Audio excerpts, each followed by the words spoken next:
Pasensya na. Hindi ko mabibigay yung pinangako ko sa iyong buhay. Buhay na marangya. Baliktad ang buhay ko eh.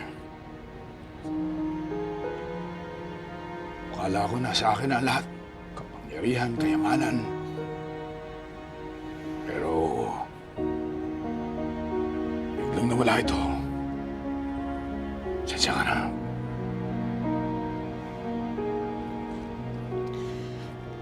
Ano ka ba? Huwag mo na isipin yun, Ramon. Sanay ako sa hirap. Ito, baliwala sa akin to. Ang pinaka-importante sa akin ngayon, magkakasama na tayo ulit nila Tanggol. Yun ang importante sa akin.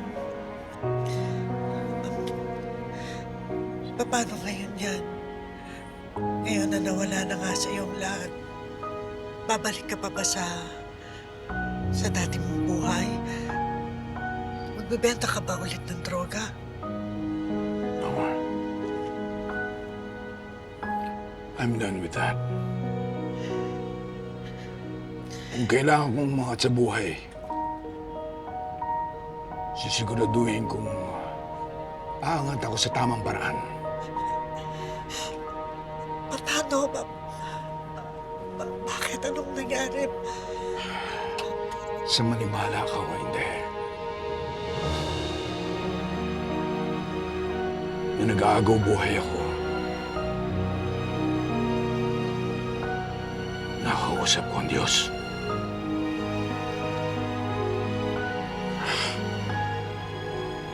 Hiniling ko sa Kanya na bigyan niya pa ako ng isa pang pagkakataon. Binigyan naman niya.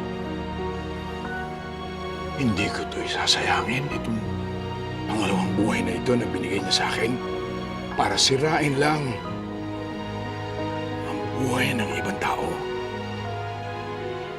Tama si Tanggol. Tama ang anak natin.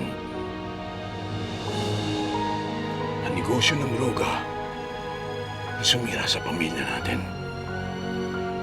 Na sumira sa pamilya ko.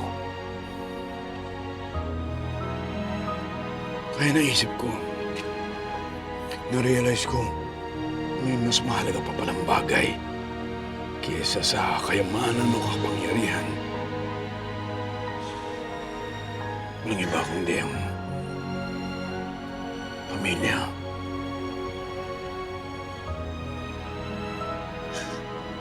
Hindi mo alam kung gaano ako kasaya na marinig sa iyo yan.